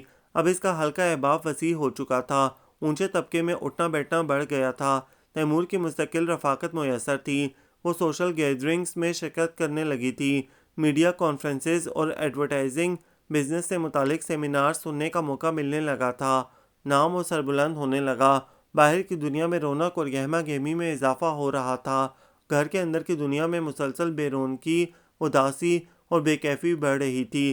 شروع میں اس کے جاب کرنے پر بابا اس کے اصرار اور عمر کی حمایت کے پیش نظر خاموش ہو گئے تھے۔ بعد میں اس کی بڑھتی مصروفیت پر دبا دبا اعتراض کرنے لگے، مگر اس کے دلائل سن کر کچھ کہنے سننے کو بے فائدہ جان کر خاموش ہو گئے۔ گھر کا لڑکھڑاتا کاروبار امی کی رکھی پرانی ملازمہ کے سر پر چل رہا تھا۔ عمر اپنے کام کی نوعیت بدل جانے کی وجہ سے زیادہ وقت اسلام آباد میں گزارتا تھا، اور بابا اپنی زندگی اسٹڈی روم اور اپنے کمرے تک محدود ہو جانے پر پسماندہ اور اداس رہنے لگے تھے۔ وہ خواہش کے باوجود ان کو وہ وقت دینے سے قاصر ہو جاتی جو انہیں درکار تھا، خواہش کے باوجود گھر پر وہ توجہ نہ دے پاتی جو گھر کو گھر بنا سکتی تھی۔ مہینے بھر کا راشن اور بابا کی دوائیاں گھر میں ڈال کر مطمئن ہو جانا معمول سا بن گیا تھا۔ عمر کی ضد میں نامور ہونے کی خواہش میں ذمہ داریوں اور مصروفیت کی جو زنجیر وہ اپنے پاؤں میں ڈال چکی تھی، اس کا حلقہ تنگ ہونے لگا تھا۔ کبھی چھٹی کے روز وہ بابا کا کمرہ صاف کرتی، ان کی چیزیں درست کرتی، تو موقع غنیمت جان کر وہ آہستہ آواز میں اسے بہت سی باتیں سناتے جاتے۔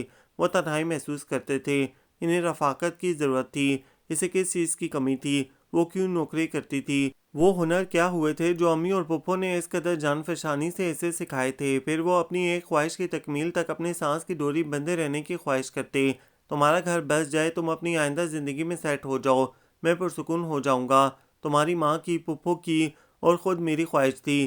پھر وہ کہتے کہتے رک جاتے، چلو ویسے نہ صحیح، کسی اور طرح کہیں اور تم گھر بسا لو بیٹا، میں بے حد بے چین رہتا ہوں، کچھ دن ٹھہر جائیں، وہ ان سے کہنا چاہتی تھی۔ اسے تیمور کے کھل کر کسی اعتراف کا انتظار تھا، وہ اس کا احسان مند مشکور رہتا تھا۔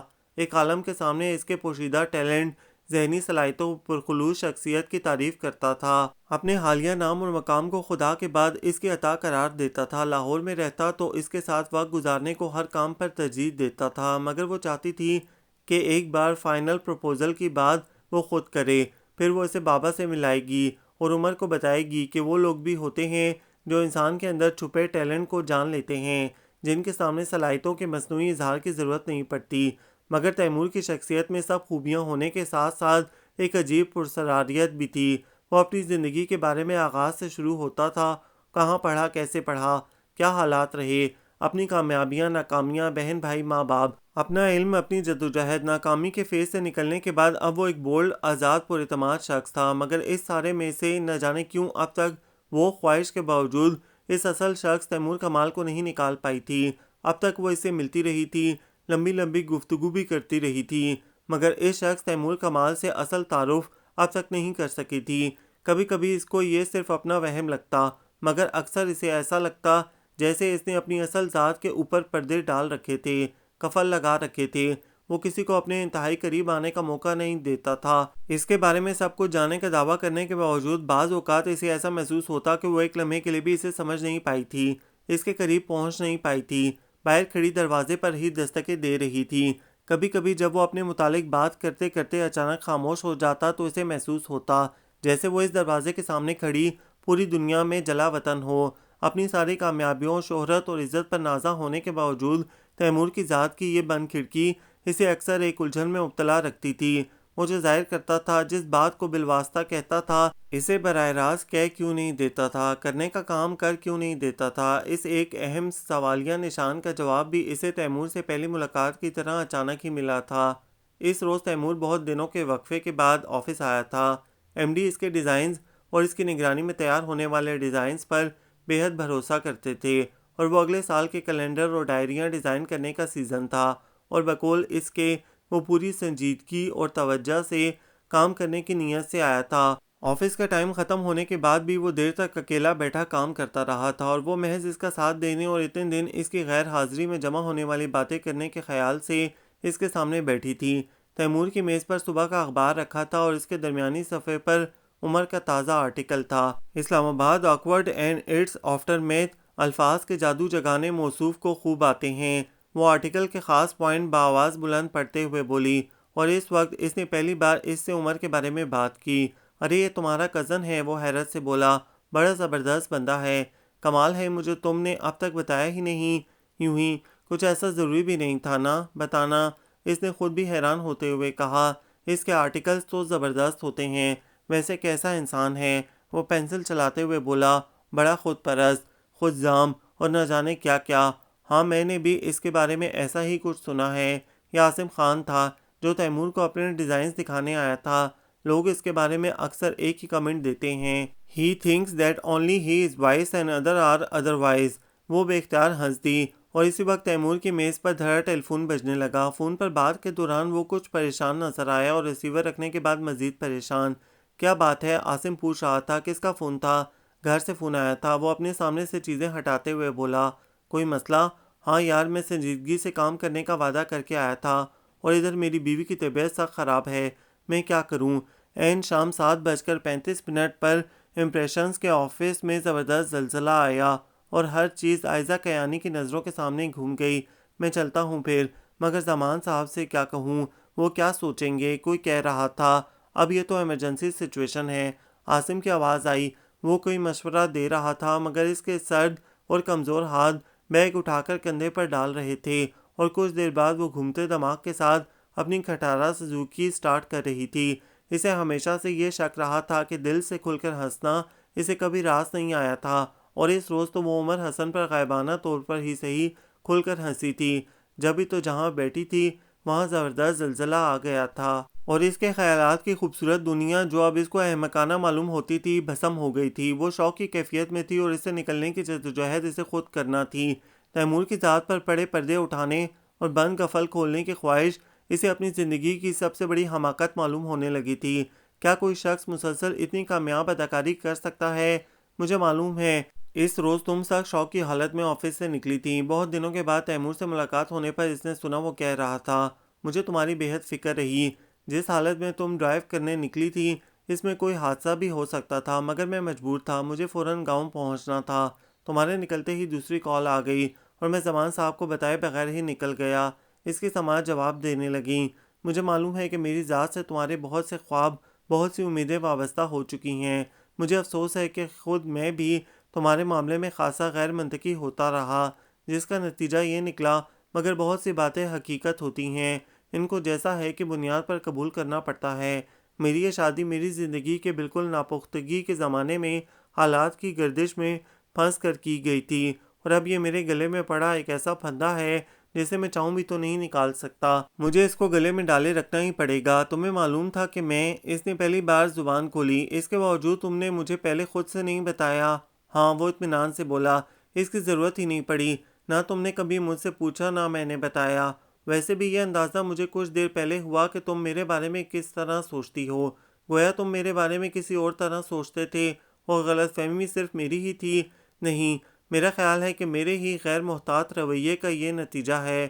دراصل میں تمہاری مدد پر تمہارا اس قدر احسان مند تھا کہ، مگر نتیجے میں تم مجھ سے بہت کچھ توقع کرنے لگ جاؤ گی، یہ میں نے نہیں سوچا تھا۔ وہ اس کے گزشتہ طرز عمل اور اس گفتگو میں فرق تلاش کرنے کی غرض سے خلا میں گھورتی رہی۔ تمہیں شاید میری بات بری لگ گئی۔ اس کی خاموشی پر وہ بولا، مگر میرا خیال ہے کہ انسان کو ہمیشہ سچی بات کہنی چاہیے، خواہ وہ کتنی بھیانک اور ذلیل کیوں نہ ہو۔ معلوم نہیں اس نے اب تک کی ملاقاتوں میں کتنی بھیانک اور ذلیل سچی باتیں کی تھیں، عائزہ کو یاد نہیں آیا، اور انسان کو ہر معاملے میں پریکٹیکل ہونا چاہیے، خواہ وہ دل کا معاملہ ہو یا دماغ کا۔ اس لیے اگرچہ میرے پاؤں میں ایک ایسی زنجیر ہے جس سے میں عمر بھر آزاد نہیں ہو سکتا، مگر کیونکہ تمہارے معاملے میں زیادتی کچھ مجھ سے بھی ہوئی، میں تمہیں اپنے ساتھ زندگی گزارنے کی دعوت دیتا ہوں۔ وہ پروپوزل جسے سننے کو اس کے کان منتظر تھے، کیسے غیر متوقع موڈ اور ذلت امیز انداز میں اس کے کانوں تک پہنچا تھا۔ اب فیصلہ تو مکمل طور پر تمہیں کرنا ہوگا، کیونکہ سب کچھ جاننے کے بعد یہ تمہارا حق ہے۔ یہ دنیا میں دوسرا شخص تھا جو فیصلے کی بندوق اس کے کندھوں پر رکھ رہا تھا، بالواسطہ طور پر انکار کی ذمہ داری اسے سونپ رہا تھا۔ کیا وہ اس بظاہر باعلم، باہنر، کامیاب، مگر دراصل منافق شخص کو اقرار کا فیصلہ سنا سکتی تھی؟ کیا وہ اس کے جذبات سے بے خبر تھا یا اپنے نکاح سے متعلق یادداشت کھو بیٹھا تھا، جو اتنا عرصہ خود پر پردے ڈالے، قفل لگائے اس سے ملتا رہا تھا؟ ہمیں لوگ معصوم، فراق و نیک دل، مددگار اور نہ جانے کیسی کیسی لڑکیاں کہتے اور تعریف کرتے ہیں، مگر سب سے زیادہ یہ لوگ ہمیں بیوقوف بنا کر انجوائے کرتے ہیں۔ اسے نیو ٹرینڈز کی ایک کاپی رائٹر سیما خان کی بات نہ جانے اچانک کیوں یاد آ گئی۔ کیوں، کیا ہمارے ہاں عقل و خرد کا قحط پڑا ہوا ہے جو یہ ہمیں بیوقوف بنا سکتے ہیں؟ جواب میں اس نے نخوت سے کہا تھا، اور اگر تیمور کمال جو اس کی سکتہ کسی کیفیت کو ناراضگی، غصہ اور نہ جانے کیا سمجھ رہا تھا، تسلی دینے کے ارادے سے بولا، اگر تمہیں منظور نہیں ہے تو کیا ہوا؟ یہ حلقہ جس میں ہم رہتے ہیں، کام کرتے ہیں، یہاں دوستی پر تو کوئی پابندی نہیں ہے، ہم بھی دوستوں کی طرح رہ لیں گے، ویسے ہی جیسے اب تک رہتے آئے ہیں، بغیر یہ یاد رکھے کہ ہمارے درمیان کوئی ایسا جذباتی لمحہ آیا تھا۔ تیمور کمال سچ کہتا تھا، بعض لوگوں سے اصل تعارف بالکل اچانک ہوا کرتا ہے، خواہ صدیوں ان سے ملتے رہو، مگر اسے افسوس اس بات کا تھا کہ تیمور کمال سے اس کا اصل تعارف اچانک صحیح مگر دیر سے ہوا۔ اس جیسے بظاہر ملنسار دردمند خیال رکھنے والے لوگ تو اس حلقے میں بہت سارے تھے، ایسی دوستیوں اور ملاقاتوں کے خواہش مند بھی۔ پھر اس نے اس شخص کو اتنا کھرا اور مخلص کیسے جان لیا تھا؟ کیا اس کا طریقہ کار اتنا مختلف تھا، یا واقعی وہ اس کے معاملے میں دل کے ہاتھوں بے بس ہو گئی تھی؟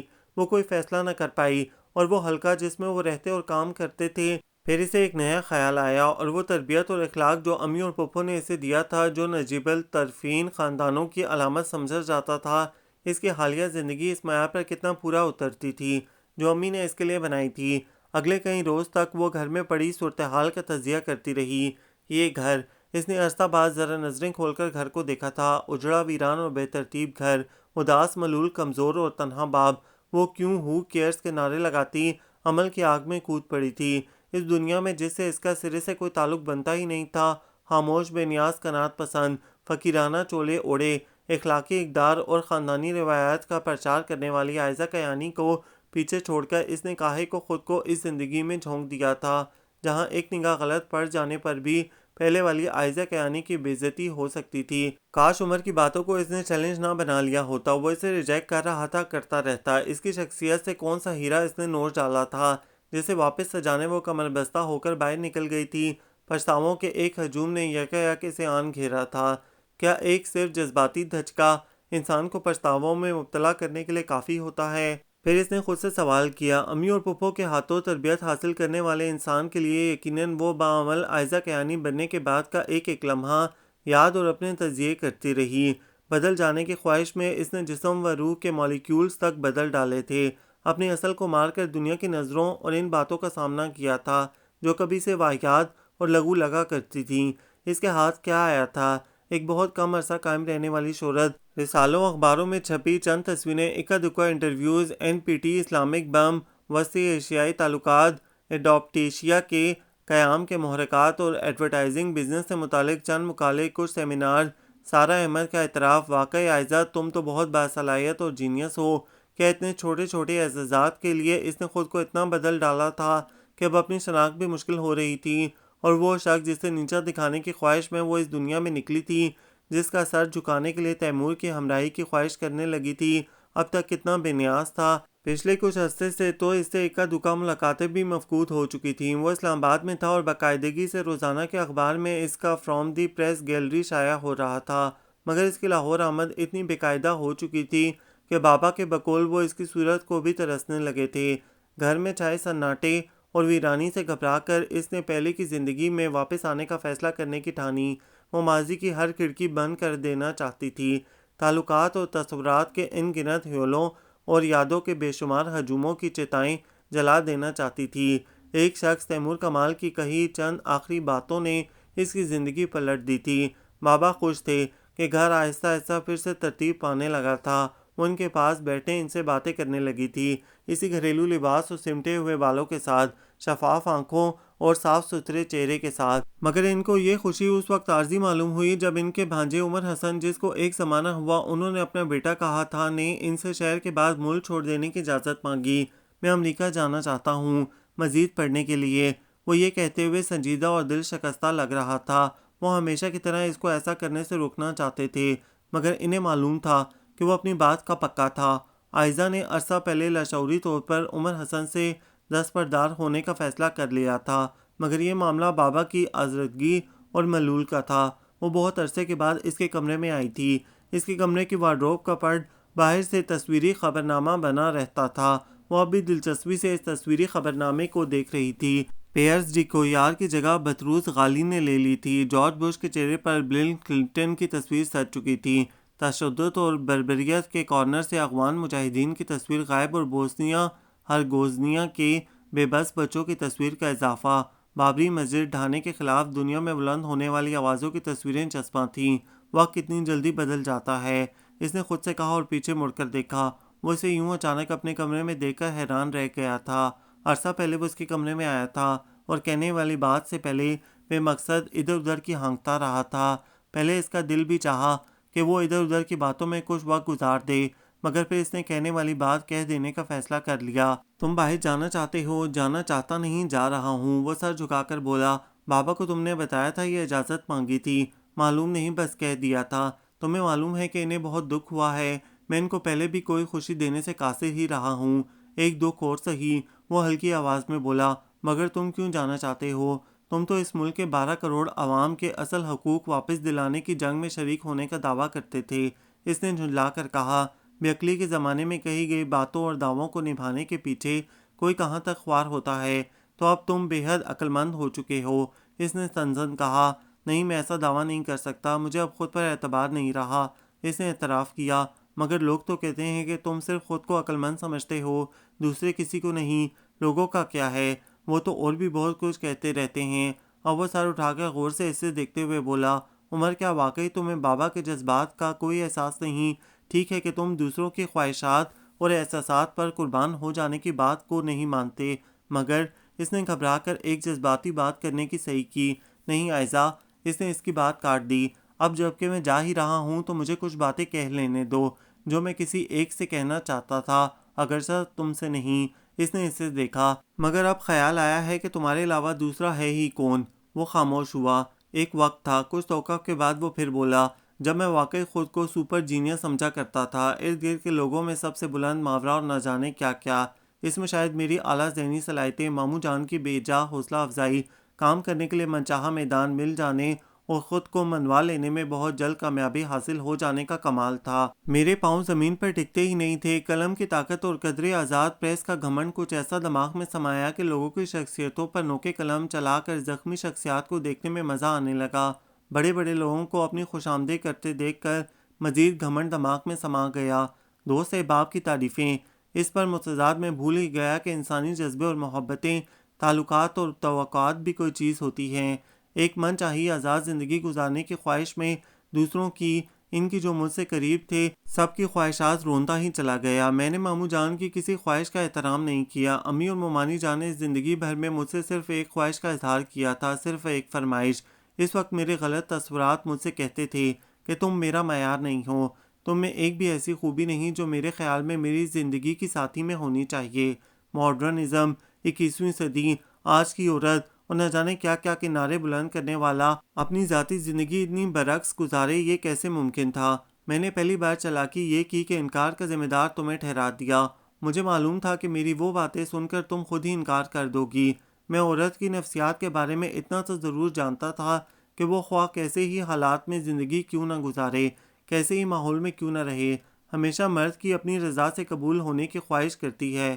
ایسے میں تم کس طرح میرے اپنے امپلائنسز اور ایموشنز پر فیصلہ کرنے کے فلسفے کو مان سکتی تھیں، اور تم نے میرے نقطہ نظر کو سمجھ لیا، مگر اس کے نتیجے میں جو کچھ ہوا، اس نے مجھے پچھتاووں کی آگ میں کچھ اس طرح جلایا کہ میں پہلے یہ گھر، یہ شہر اور پھر یہ ملک چھوڑ دینے پر مجبور ہو گیا۔ عمر اور تجربے میں اضافے اور عقل کی آنکھ سے اپنا مشاہدہ کرنے نے مجھے یہ سمجھایا کہ میری اب تک کی سوچ انتہائی غلط اور لغو تھی۔ جدیدیت، ترقی، 21ویں صدی، آج کا دور، مغرب کی اعلیٰ ترین اقدار کے رویے نے میری آنکھوں پر جو پٹی چڑھا رکھی تھی وہ بہت دیر میں کھلی۔ امی اور ممانی جان کے بعد اس گھر جہاں ہمیشہ سے میں رہنے کا عادی تھا کہ اجاڑ پن اور وحشت زدہ حالت نے مجھے ایک گھر اور گھر والوں کی موجودگی کی اہمیت کا احساس دلایا۔ وہ گھر جہاں میں دن بھر کا تھکا ہارا آتا تھا تو محبت، شفقت، بسم اللہ کے ساتھ میرا استقبال ہوتا تھا، گرم کھانا اور نرم بستر میرا منتظر ہوتا، فرصت کے لمحوں میں گھریلو مسائل ڈسکس ہوتے تھے، جہاں میری تمام خامیوں، غلطیوں، لاپرواہیوں، کوتاہیوں، نادانیوں کو تہ دل سے معاف کر کے مجھے گلے لگا لیا جاتا تھا۔ وہ گھر مجھ سے چھن گیا تھا، ایک سرائے بن گیا تھا، جہاں محبت اور شفقت سے بھرپور ایک وجود تمام دن تنہا اور اداس بیٹھے رہنے کے بعد رات کو میری آمد سے پہلے تھکا ہارا ٹرینکولائزرز کے زیر اثر سو چکا ہوتا تھا۔ اور تم تھیں جسے میں نے اپنے ہاتھوں گوایا تھا۔ تم میری باتوں کا برا مان کر خود کو منوانے اور ثابت کرنے کی جنگ میں شریک ہو چکی تھی۔ ٹھنڈا کھانا اور ٹھنڈا بستر، نہ کوئی بسم اللہ، نہ کوئی خدا حافظ۔ انسان جب ٹھوکر کھا کر ہوش میں آئے تو پتہ چلتا ہے کہ کیسی بیش بہا نعمتیں گوا بیٹھا ہے۔ دوسری طرف میری باہر کی دنیا تھی جسے میں آج کی دنیا کہا کرتا تھا۔ 21ویں صدی میں داخل ہونے کو بےتاب لوگ گھر کے اندر ٹھوکر کھا کر میں نے باہر دیکھا تو معلوم ہوا کہ جن بنیادوں پر ہم ترقی کی دیواریں کھڑی کر کے چھت ڈالنے کی کوشش کر رہے ہیں وہ در حقیقت کس قدر کھوکھلی ہے۔ تقلید کے جس راستے پر ہم چل کر آگے بڑھنے کی کوشش کر رہے ہیں اور جس طرح دھڑ دھڑ دوسروں کی روایات اپنا رہے ہیں، اس میں ہماری اپنی شناخت کیا ہے؟ ہم لوگ کون ہیں؟ مشرق اور مغرب میں کیا فرق ہے؟ کیا سب معاشرے ایک سے ہو سکتے ہیں؟ کیا روایات اور اقدار تمام دنیا میں ایک جیسی ہو سکتی ہیں؟ کلچر کا فرق کیا ہے اور کیوں ہے؟ کیا سارے بر اعظم و تمام خطوں کا کلچر ایک ہو سکتا ہے؟ یہ جو دنیا میں کہیں بتوں کی، کہیں آگ اور سورج کی پوجا ہو رہی ہے، وہ لوگ جو کسی کے ابن خدا ہونے کا دعویٰ کرتے ہیں، اور وہ جو ایک خدا اور ایک رسول صلی اللہ علیہ وآلہ وسلم کے نام لیوا ہیں، کیا کسی ایک مذہبی نقطہ نظر پر اکٹھے ہو سکتے ہیں؟ جمہوریت اور سوشلزم کے نعرے لگانے والے جب صرف ایک قوم کے خلاف متحد ہو گئے تو میری سوچ مزید بدل گئی۔ بوسنیا میں شروع ہونے والی نسل کشی کی تحریک نے میرے اس خیال کو راسخ کر دیا، ہم جو بھی ہیں، جیسے بھی ہیں، ہم ہیں، ہم کوئی دوسرے نہیں ہو سکتے۔ ہماری روایت، ہمارا کلچر، ہمارا مذہب صرف ہمارا ہے۔ ہم اسی شناخت کے ساتھ دنیا میں رہیں گے، خواہ کسی بھی خطے میں پہنچ جائیں، اور اس شناخت کو چھوڑ دینے، فراموش کر دینے کی خواہش پوری ہونا نہ تو ممکن ہے اور نہ ہی اس کی خواہش کرنا دانش مندی ہے۔ ان سارے تجربات اور مشاہدات کے بعد میں اس نتیجے پر پہنچا کہ میری اب تک کی سوچ سراسر غلط تھی۔ باعلم اور باخبر ہونا باقی دنیا کی طرح ایک صدی سے دوسری صدی میں ترقی کرتے ہوئے داخل ہونا یقیناً بہت ضروری ہے، مگر ایسا کرنے کی خواہش میں اپنی روایات، اپنا کلچر، اپنی حدود چھوڑ دینا اول درجے کی حماقت ہے، اور وہ جو میں آج کی عورت، باخبر، باعلم، باعمل، متحرک عورت کے راگ الاپتا تھا۔ کچھ دیر خاموش رہنے کے بعد اس نے ایک اور اعتراف کیا، وہ بھی ایک دم بوگس تھا۔ میں اب بھی مانتا ہوں کہ اس جدید دور میں معاشرے کی ترقی کے لیے عورت کا باعمل ہونا بے حد ضروری ہے، مگر میرے مشاہدے اور مطالعے نے مجھے بتایا کہ ہماری روایات اور ہمارے مذہب نے جو حدود عورت کے لیے قائم کر رکھی ہیں، ان میں اس کے لیے تحفظ کا کتنا حسین انتظام ہے، اور ان حدود کا دائرہ توڑنے کی خواہش کتنے بھیانک نتائج سامنے لاتی ہے، یہ کوئی بھی ذی ہوش سمجھ سکتا ہے۔ میں سارہ احمد اور اس جیسی دوسری خواتین کو آئیڈیلائز کرتا تھا، مگر پھر میں نے جانا کہ اپنی ضرورت یا کچھ کر دکھانے کی خواہش کے تحت پیر نکلنے والی یہ خواتین کس طرح قدم قدم پر مشکلات کا سامنا کرتی ہیں۔ ٹھیک ہے کہ اس میں مردوں کا بھی بہت قصور ہے، مگر وہ ان مشکلات کو دیکھتی سمجھتی ہیں اور یہ یاد نہیں کرتی کہ مذہب نے کس وجہ سے حدود کا وہ دائرہ ان کے گرد کھینچا تھا۔ وہ مغرب کی عورت کی مثال اور حوالے دیتی ہیں، مغرب کی اس عورت کی جو اپنے معاشرے میں اپنے خلاف ہونے والے مجرمانہ حملوں کی وجہ سے زندگی تک سے نالاں ہے، جس کو قانون میں کسی قسم کا کوئی تحفظ حاصل نہیں۔ میں مرد کے معاشرے کا نعرہ بلند کرنے والا شخص نہیں ہوں، مگر کوئی مجھے یہ بتائے کہ دنیا میں کون سا معاشرہ عورت کا معاشرہ ہے، اور اگر عورت اور مرد میں کوئی فرق نہیں تو مرد و عورت کی برابری کا دعویٰ کرنے والی خواتین اپنے لیے عزت و احترام کی ڈیمانڈ کیوں کرتی ہیں؟ سرے بازار کسی مرد سے جھگڑا ہو جانے پر اگر میں اسے دھپڑ مار سکتا ہوں تو پھر مرد کی برابری کا دعویٰ کرنے والی قرآنی آیات کو جھٹلانے والی خاتون کو کیوں نہیں مار سکتا؟ اور پھر جب ان کے قائم کردہ اصول و قوانین کے مطابق چلتے معاشروں میں ان پر مجرمانہ حملے ہوں، ویسا ہی سلوک ہو جو مرد کے ساتھ کرتا ہے، مشکلات کا سامنا کرنا پڑے تو مرد کی ہمسری کا دعویٰ کرنے والی یہ عورت مظلوم بن کر خود کو ٹیس آف دا ایج کھلوانے لگتی ہے۔ ان کو ٹیلز بنانے کا ذمہ دار کون ہے؟ اس کا جواب کون دے گا؟ اس نے سر اٹھایا اور سردر بیٹھی آئزہ کو ایک نظر دیکھا، کچھ نہیں، پھر وہ تعصب بھرے لہجے میں بولا، مجھے افسوس ہے کہ میری ساری زندگی کے نظریے غلط ثابت ہو گئے۔ اپنی ترقی پسندی، من مانی اور آزاد زندگی گزارنے کی خواہش میں نے تمہارے ساتھ بھی بڑا غلط سلوک کیا۔ میں سمجھتا تھا کہ تم جیسی دبو، خاموش، بے خبر لڑکی میری زندگی کے سانچے میں کہیں بھی فٹ نہیں بیٹھ سکتی۔ میں بیوی کا نہیں، کمپیوٹر کا خواہش مند تھا، وقت کے ساتھ ساتھ چلنے والی عورت کا، گھر کی چار دیواری سے باہر اپنے مفادات کی خاطر کام کرنے والی عورت کا۔ میں نے تمہیں ریجیکٹ کر دیا اور اسے تم چیلنج سمجھ کر گھر سے باہر نکل گئیں۔ یہ تو مجھے اب پتہ چلا ہے کہ کسی کو نہ سمجھنا بہت بڑی غلطی ہوتی ہے۔ تم نے خود کو ثابت تو کر دیا، مگر مجھے پچھتاووں میں مبتلا کر دیا۔ میں خود کو تمہارا مجرم سمجھتا ہوں۔ تم اچھی بھلی لڑکی تھیں، تمہیں بغیر پیش پرزوں کی خودکار گھڑی بنانے کا ذمہ دار میں ہوں۔ میں نے تمہارے جاب کرنے کے بعد اس گھر کی ویرانی اور اداسی دیکھی، بے ترتیبی اور وحشت کو محسوس کیا تو مجھے پتہ چلا کہ امی اور ممانی جان نے اس ایک خواہش کا اظہار کیا تھا کہ یہ گھر بسا بسایا آباد رہے۔ وہ یہی چاہتی تھیں، اور ایسا صرف ہم دونوں کے اکٹھا رہنے کی صورت میں ہو سکتا تھا۔ پھر مجھے یوں لگا جیسے اس گھر کی بربادی ان دونوں کی بے وقت اموات کا ذمہ دار بھی میں ہی ہوں۔ اب جو اگر میں اپنی اس کزن عائزہ کیانی کو اسی طرح دنیا کے بارے میں، دنیا والوں کے بارے میں احمقانہ سوال کرتے سننا چاہوں، اپنی آمد پر اس کے جھیم کر ہاتھ میں پکڑے رومانٹک ناول چھپاتے دیکھنا چاہوں، کچن میں زبردست تیاریوں کے ساتھ کھانا بناتے، کپڑے سیتے، امبرائڈری کرتے، گھر سجاتے سنوارتے دیکھنا چاہوں بھی تو نہیں دیکھ سکتا، کیونکہ اس معصوم گھریلو قناعت پسند لڑکی کو میں نے اپنے ہاتھوں آج کی عورت کا چولہا اڑھایا ہے۔ اور اس سے بڑی سزا اس جرم کی کیا ہوگی کہ میں جو مشرقی فیملی سسٹم کو، اس کے ثمرات کو اب سمجھا ہوں تو یہ بھی پتہ چلا ہے کہ بہت دیر ہو چکی ہے۔ آئی ایم سوری عائزہ، میں اس نئی صورتحال کا سامنا نہیں کر سکتا۔ میں اس اجڑے ہوئے گھر اور اس پر چھائی وحشت اور اداسی کو مزید نہیں دیکھ سکتا، اس لیے خواہ ایک بار اور صحیح ماموں جان سے شرمندہ ہوئے بغیر کوئی چارہ نہیں۔ اس نے شدید مایوسی کے عالم میں کہا، کتنی عجیب سی بات ہے۔ بہت دیر تک عمر کی وارڈروب پر موجود فوٹو کارنر دیکھتے ہوئے عائزہ کیانی نے سوچا، اعتراف شکست تو وہ کرنے آئی تھی عمر کو یہ بتانے کہ وہ ٹھیک کہتا تھا، وہ باہر کی دنیا میں مسفٹ تھی، اس کے پاس وہ ہنر تھا ہی نہیں جو لوگوں سے ڈیل کرنے میں کام آتا ہے، کیونکہ آج کے دور کے لوگوں کی ذرا سی غلط بات پر اس کی بے عزتی ہو جاتی ہے۔ اس سے یہ کہنے تو وہ آئی تھی کہ زمانے کا جو چلن اب بن چکا ہے وہ بے شک اس کے ساتھ نہیں چل سکتی تھی، مگر اس کو دوست ماننا بھی اس کے اختیار میں نہیں تھا۔ مگر وہ حیران تھی، اعتراف کے یہ لمحے اس کے بجائے عمر کے ہاں کیسے اتر آئے تھے۔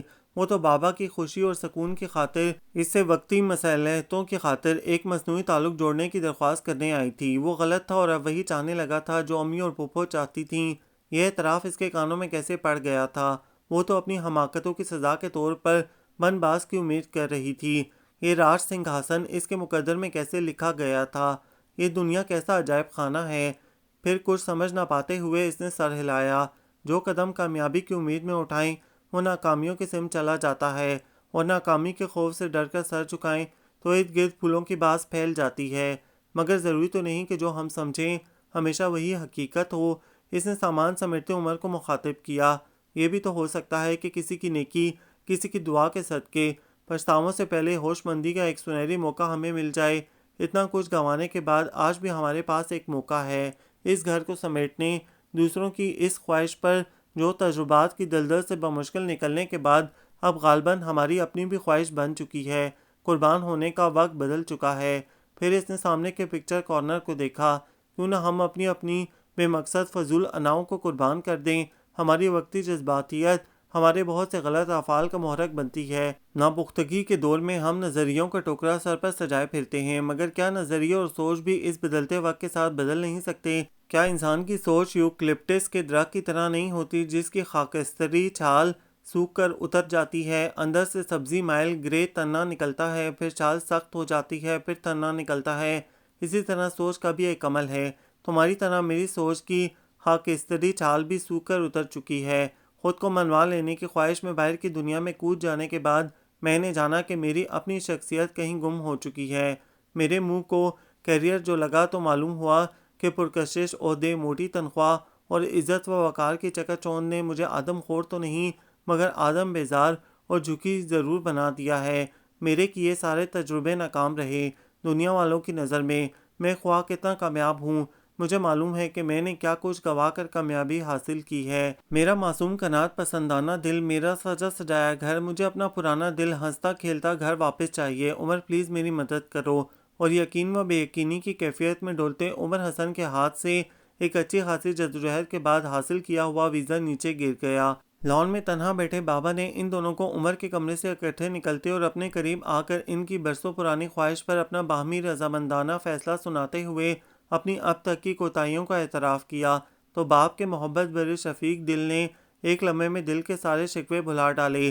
اتنے عرصے کی دعاؤں، ریاضتوں اور ناقابل تلافی نقصانات کے بعد جو خوشی کا یہ لمحہ ان کے ہاتھ آیا تھا، اسے وہ ناراضگی کا بے موقع اظہار کر کے کیسے گوا سکتے تھے؟ البتہ وہ اس بات پر ضرور حیران تھے کہ اتنا عرصہ اپنے انکار پر اتنی سختی سے ڈٹے رہنے کے بعد ان دونوں کے ذہنوں نے پلٹا کیسے کھایا تھا۔ شاید وہ کبھی بھی نہیں جان سکتے کہ وہ دونوں دنیا کے جس عجائب خانے کی سیر کر کے آئے تھے، وہاں سے دونوں نے ہی بساط بھر مگر بہترین سبق ان کو سکھایا تھا۔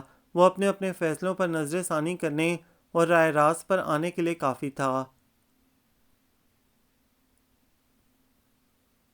یہ ناول آپ سب کو کیسا لگا؟ کمنٹس میں اپنی رائے ضرور دیں، ہمیں انتظار رہے گا۔ ہمارے چینل کو لائک کریں، شیئر کریں، سبسکرائب کریں۔